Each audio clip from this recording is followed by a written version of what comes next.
A very good morning. A very good morning, dear participants. It's been a pleasure to meet you all once again for this Infinity Industrial Empowerment session, session 52.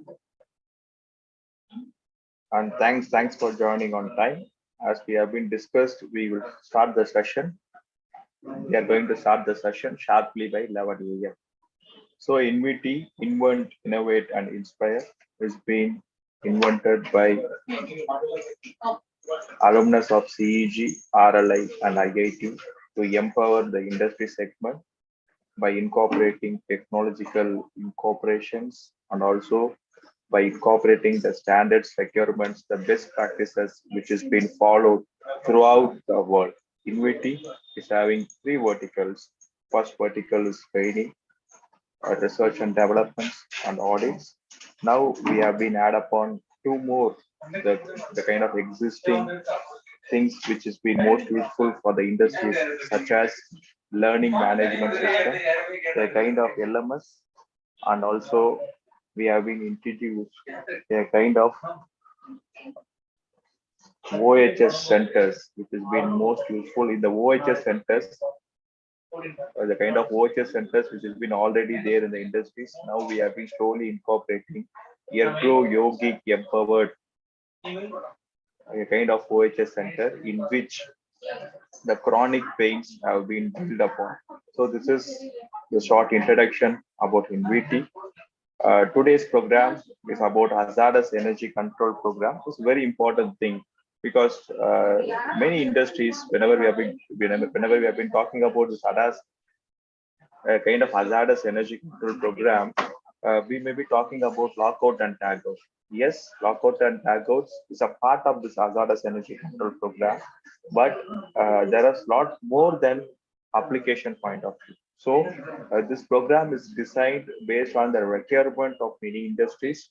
Many industries which we have been went there for Loto survey, Loto audit, we found that the implementation part, they have been found that there is some difficulty in implementing the Loto. I hope you can also able to be understand and you can able to tell that the lot of difficulties you have been faced while you have been implementing the kind of Loto in your industry. So to overcome dust, the kind of hurdles we have been framed this session. So what are the takeaways from this session is going to be Loto 147 standard. It's nothing but OSHA's 1910.147 is the standard. What is the standard is telling that there's Loto procedures and Loto mistakes we are going to see about. So this is the standard, the session which we have been planned today. It has been purely based on this standard on 29 CFR 1910.147. This 29 CFR, whenever we have been going to talk about this 29 CFR, you have to understand what is this terms have been referring upon. 29 CFR is nothing but safety and health standard. And the next one is going to be 29 CFR is nothing but safety and health standard. This 1910 is a general industry standard. In that 1910, we are going for 147 lockout and tagout standards. So this 29 CFR 1910 will be common. Based on our requirement, you can able to choose the standards which has been prescribed. Today, we are having a standard of 147. So my humble request to all the maintenance heads and HR persons and also the safety officials, make sure that whenever you have been going to write the procedures, always have a look upon the standards and you can able to develop based on the requirement of this. So this lockout and tagout or hazardous energy control, it's not only okay, it's not only asked in the OSHAs, the requirement of OSHAs, it is also a part of our factory set also, section 24. They are telling that the striking gear and device for cutting off power, whenever you have been going to have a striking gear or the device, a kind of running device, you have to make sure that whenever you are going to do the maintenance, you have to make sure whether it is being turned off. So, as per Factories Act, they are asking that are you having a mechanism in your industry in such a way that whenever a maintenance is being done, whether we can able to ensure the power has been cut off or not. So make a clear thing in such a way that it is not only a requirement of OSHA, it is also a part of our factory side. Is this OSHA's is a very important thing, which has been telling about this lockout and tagouts and also about hazardous control. While you can able to prepare, while you can able to implement this, you can able to ensure that your people's maintenance and service team have been working in a kind of very safe environment, because the maintenance job, we always believe that in an industry, the maintenance peoples as always has to ensure that more number of training and more number of awareness has to be given to our maintenance people. Whenever we are going to talk about maintenance, maintenance is nothing but it's a kind of engineering plus psychology. Whenever we are going to talk about maintenance safety, it's nothing but engineering plus psychology. The persons who have been working in your field, working in your maintenance area, you have to ensure, okay, you have to ensure that whether they are being more clear in the time of the engineering understanding and also the psychological part of it. This is going to be a very great orders, and also this is one of uh, the kind of trust area which we have been keep on imparting our people's, our customers. Don't give training only on the kind of engineering applications. It's not going to work out. So we also have to ensure that the psychological aspects has to be addressed. What is engineering? Engineering, whenever the team is having a very good knowledge on engineering, they can able to apply the things which is being required for your industry. The psychological understanding or the psychological belief always ensure that the initiative and sustainability. It's nothing but whenever the system has been developed, hazardous energy control procedure has been developed, first there should be an initiative from your maintenance team, because without involving them, we can't be able to develop at all. There are few industries which we have been done the audit, we have been faced that there may be the initiative which is being came from the safety persons, but very unfortunately, the maintenance team may not understand the requirement of it, so the system may not prevail at all. So that is most important. Psychological training has to be given. The initiative, the kind of initiative has to come, and sustainability. Sustainability, a kind of statistic is saying that 35 percentage of the industries is failing to sustain the hazardous energy control program in the next 1 year.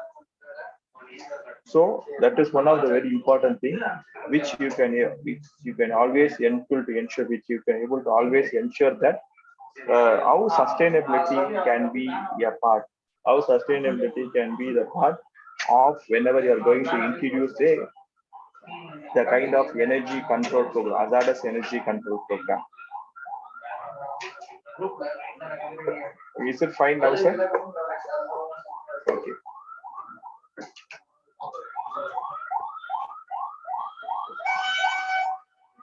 So the next one is the maintenance hazards. As I rightly told you, uh, your people's working in the maintenance area or the maintenance and service people uh, is going to be have the very high hazards. Starting from height work, starting from artwork, confined space, welding, chemical related. So saying it in a very nutshell, your maintenance team is going to face all the hazards.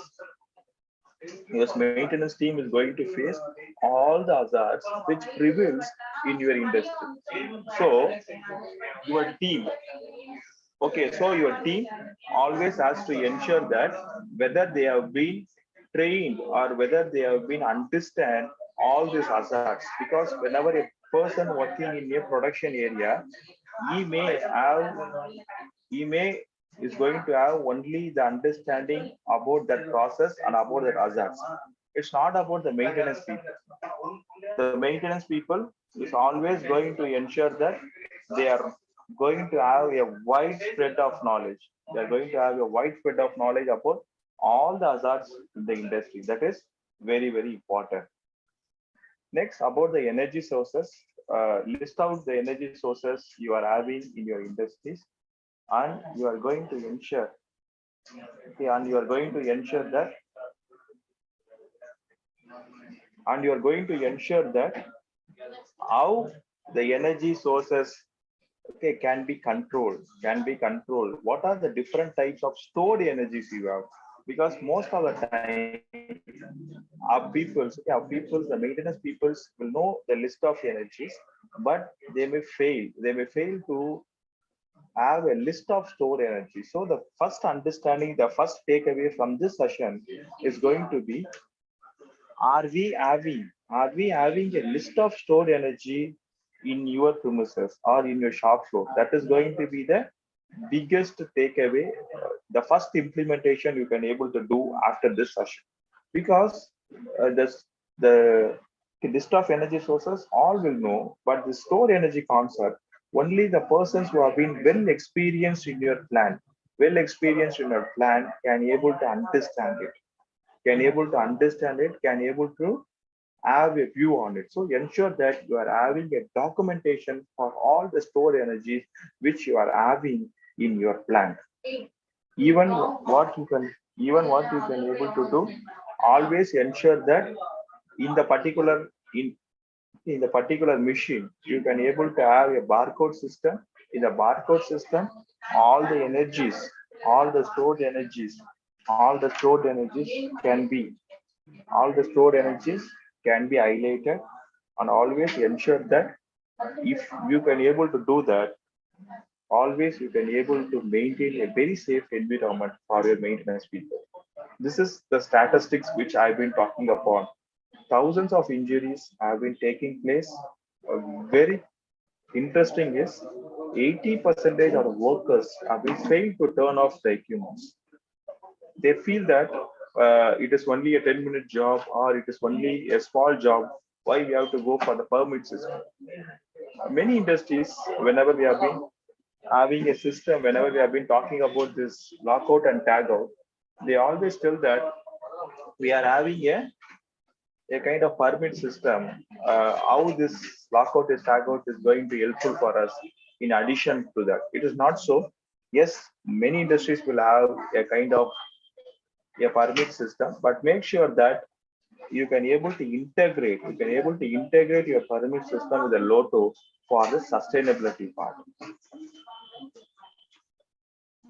Hazardous energy. So today the theme is going to be hazardous energy control program. Hazardous energy control program. What is hazardous energy?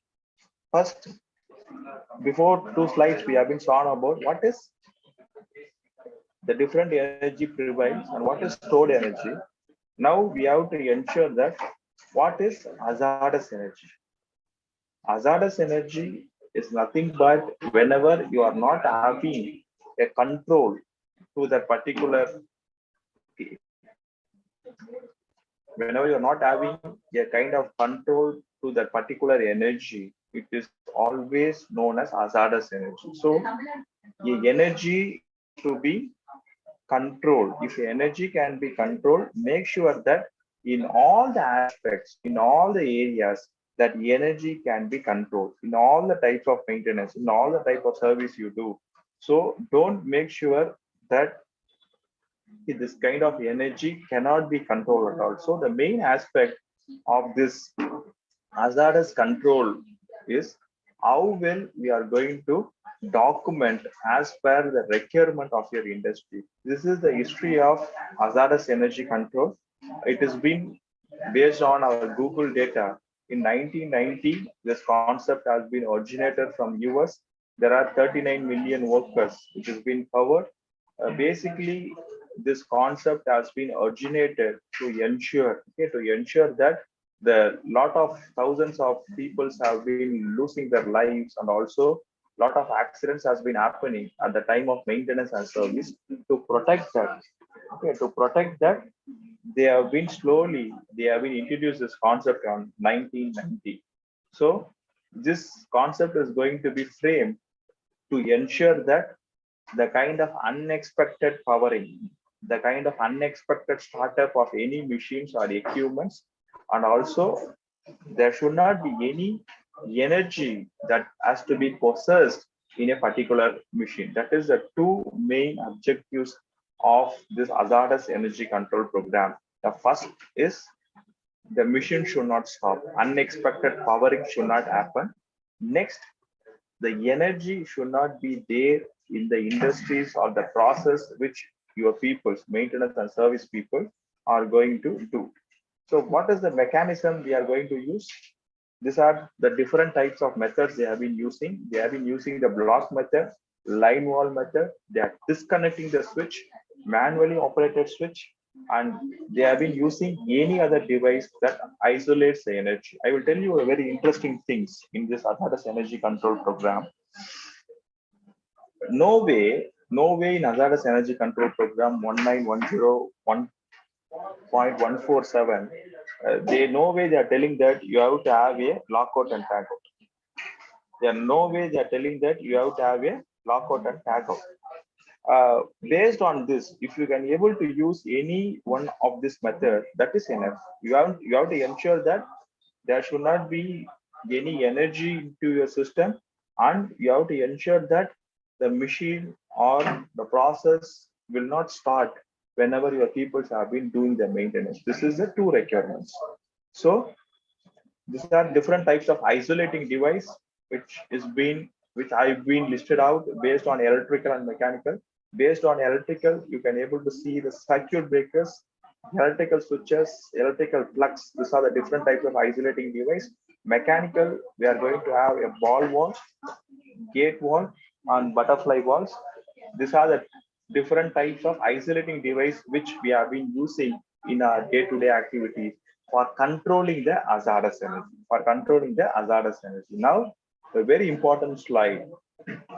Whenever you are going to tell that my industry has been covered under lockout and tagout, make sure that you are having all these things, all the 6 points. Whether you are having a first and foremost thing is whether you are having a hazardous energy control program, whether you are having a hazardous energy control program document. In that document, you have to have a responsibility of authorized employees and responsibility of the affected employees. Next one is going to be what is the control procedures you have, energy control procedures for different process and for different equipments. Next, for the different process and different the kind of equipment, what is the requirement of lockout tagout device? I hope now you can able to interrelate why we are calling it as lockout and tagout. Without doing this step, if you are being straight away or be going to buy this lockout and tagout, it's not going to work out at all. That is a very important thing. It's not going to be work out at all because my requirement may be different. My requirement may be differ. My energy control methodologies may be different. The lockouts which I've been purchasing, okay, the kind of lockouts which I've been purchasing, it may be totally different. It's not going to be useful at all. Many industries, whenever we are going for hazardous energy control audit, we will see that whether they are having a document for assignment of responsibility. Are we having a document for energy control procedures? Are we having a document whether the requirements have been found out, then the required lockout and tagout device have been purchased or not?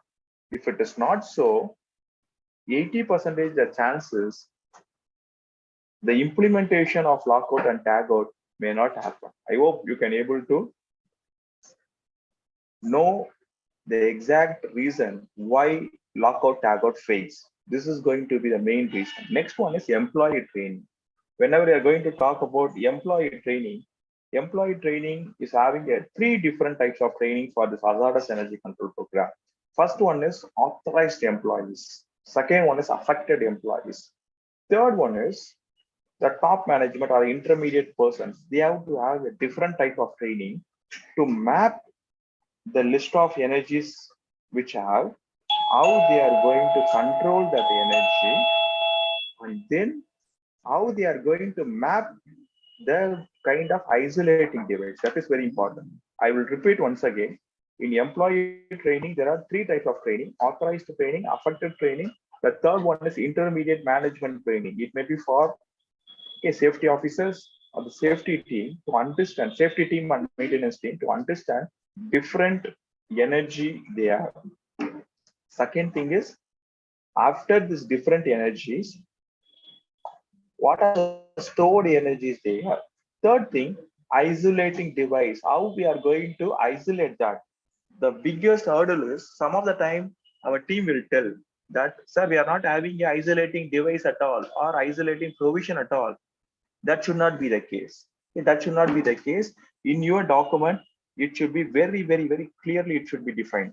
Okay, that requirement capturing is nothing but step number 3. Whether you are going for lockout, tagout in this machine or not, whether there is provision is there or not. If there is no provision, how we are going to do that? Okay, if there is no provision, how we are going to do that? That is going to be the biggest thing. Once you are going to capture all this thing, then you can able to go for program audit. What is program audit? Program audit is nothing but for the sustainability of your hazardous energy control program, you have to have at least a 6-month once audit. How audit you can able to do? What are the maintenance activity they have been done? Whether for all the maintenance activity, the required maintenance activity, they have been put. Okay, they have been put the permit system or not. In that permit system, they have been include this lockout and tagout or not. There should be a audit should be done. Once this kind of routine audits can be done, then you can able to always ensure, okay, you can always able to ensure that, yes, the things have been done in a right way. The last one is record keeping. Record keeping is nothing but how long you are going to keep this record. Program audit, about the training records. It is purely based on, I can able to tell you, it's purely based on the need of your customer. Ask your customers how long you want us to maintain that. Then based on that, you can able to have, this is a very, very important key area. The 6 is very important trust area. Have a note on this. And after the session, you can able to audit. Okay, you can able to audit your own hazardous energy control program. That's why we invite, always tell that, okay, whenever the customer is asking for lockout tagout, we will tell that we will give lockout tagout. In addition to that, we will train your peoples in this hazardous energy control program, document creations based on your needs. Is it right? Because without this lockout and tagout, how we can able to prevail? It may not prevail, and most of the time, it based on the interest or based on the interest of the top management, it can able to prevail. But if the time has been passing, it may not prevail at all. So based on authorized employees and affected employees, the persons who have been going to perform the maintenance and servicing job, they are known as authorized employees. Affected employees, the persons who have been going to work on this machine, they have been called as affected employees. Affected employees turning the kind of training can be a classroom session. But for authorized employees, whenever you are going to frame a training model, always make sure that the training model has been as a the kind of the kind of experimental training. The teaching pedagogy can be of experimental. It can be most practical oriented, because that is going to be the very important requirements whenever you are being going to organize the training for authorized employees. Next one is Loto simple steps. Okay, these are the 9 steps which we have been going to discuss this. The first one is prepare for shutdown, get all required tools and the lockout and tagout. First step, make sure that how well your team is prepared for shutdown. How well they have been, they can able to ensure that the preparations has been done. Preparation can be done based on even the requirements can be listed out. Based on the requirement, the Loto device can be listed out, and also the previous histories of that particular machine can be mapped out. This is one of the first thing which we can able to do it up. The next one is after having a well prepared team, well prepared in kind of physical and also in form of mental. Next, based on we are going for notify the affected workers. The notification is very important. That to make sure that if you are going for scheduled maintenance, that already we would have been given a notification before 24 hours. Give the second notification also to ensure that this machine or this process we are going for maintenance. If you can able to do that in a very right way, all these things which we have been discussing now, it can be a part of, it should be a part of your hazardous energy control document or the policy which you are going to frame. The next one is shutdown equipment. What is the standard shutdown procedures you are going to follow? What are the standard? If you are going to do a maintenance in a process, which machine has to be isolated, which machine has to be switched off first. All this, it should be in a standard procedure. It should be there. In that standard procedure itself, always you can able to ensure step one, step two, and step three. Next about isolate equipment. Isolate equipment is nothing but what we are going to do. We are going to physically turn off all energy isolation devices. We are going to isolate. The step 4 is very important. Step 4 is nothing but we are going to physically turn off the energy isolation devices. The devices which is going to supply energy to the particular process or equipment, we are going to isolate them. Next, what we are going to do, we are going to apply Loto.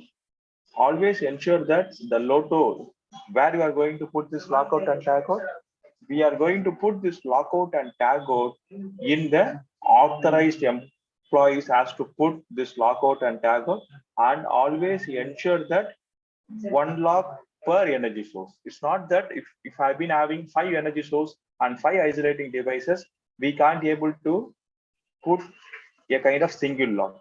Always ensure the lock and the kind of isolating devices. This mapping should be there.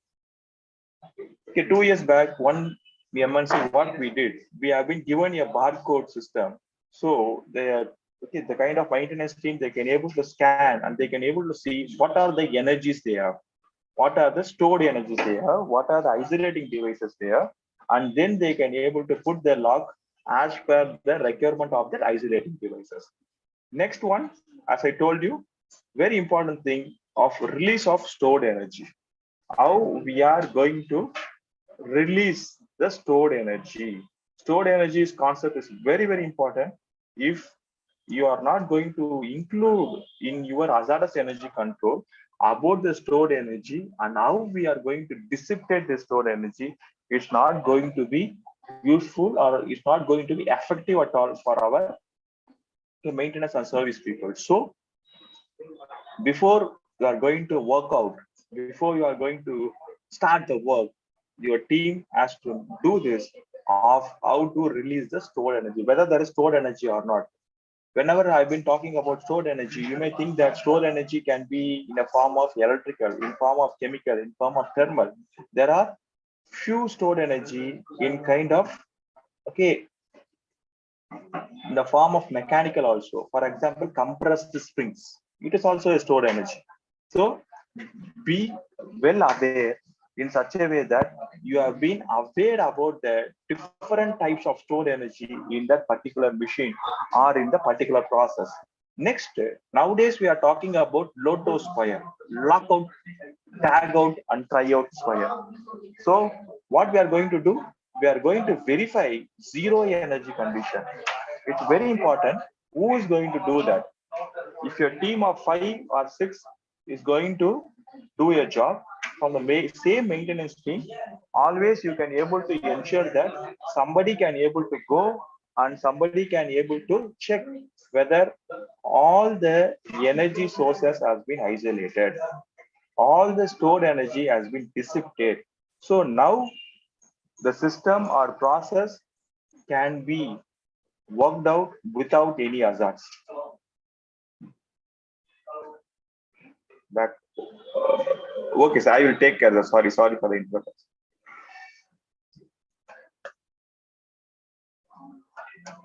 So these are the 7 steps which always we can able to follow upon. So as of today, okay, uh, we had a very simple presentation of this lockout and tagout. The main thing which I want to once again I have to insist upon is the 6 point. Don't go for lockout and tagout. Always go for hazardous energy control program. In this hazardous energy control program, make sure that you are having all the 6 key points. In all the 6 points, always make sure that you are going to add values based on the requirement of your industries. So as of today, we saw that what are the different types of energies we have, what is the kind of hazardous energy, and how we are going to frame the documents, or how we can able to run the lockout and tagout in a very successful way in our industries by having this hazardous energy control program. And also we have been discussed upon whenever you are going to plan this, the kind of lockout and tagout program, what are the different kind of trainings you can able to give to your employees. And the last one we saw about this simple steps. Each step will have its own requirement based on your industries, based on your machines, and based on your process. So I can able to stop here. If you have any doubts, regarding this, you can able to put it in the chat box, or otherwise you can able to turn on your mic and you can able to ask.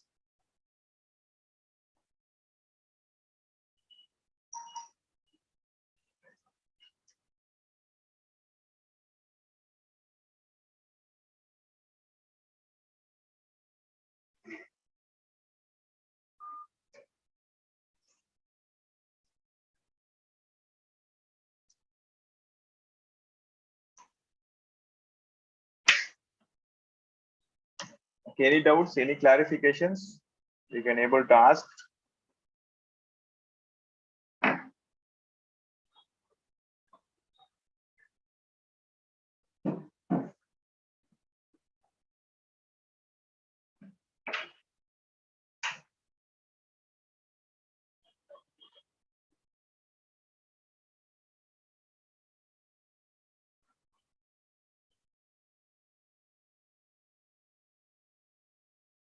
What are the devices available to test the zero energy conditions? Okay, very good, sir. Sir, there are 2 things which we have to always ensure, sir. The first thing is how well we can able to, okay, what are the different types of energies we have? What are the different types of energies we have? Based on that, we can able to, okay, for example, if we have been going for electrical energy, we are having different types of testing machines such as non-contact electrical testers is there. If you have been going for thermal energies, we have been going to have a thermal camera is there. So based on the energy which we have in the process, based on that we can able to choose. Okay.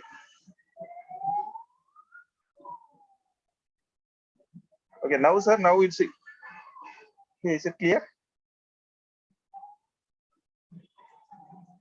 Okay. So based on the energy which you have in that isolating device, we are going to choose the testing equipment. For example, if it is electrical energy, you can able to go for non-contact tester. If you are been going for thermal energy, you can able to go for a kind of thermal camera. So based on that, only we can able to choose how we can able to introduce this lockout and tryout method.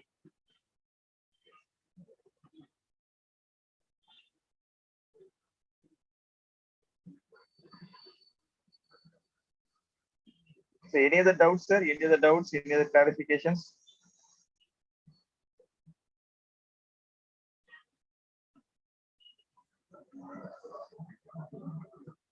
Okay, so I've been shared the feedback links to you.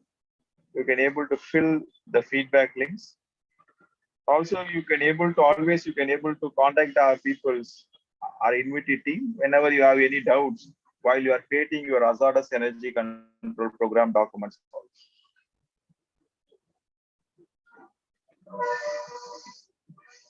Okay, if you are not having any doubts, thank you. Have a great weekend and thanks for joining. And make sure that once you are going to plan a training or workshop in lockout and tagout, it should not be lockout and tagout. It should be hazardous energy control. So make sure you empower your people on this hazardous energy control. Thank you, and also I thank Team Inviti for giving this wonderful opportunity to meet you all. And also today in our YouTube, three safety colleges students also have been watching it. And thanks for them. And thank you all once again. Have a great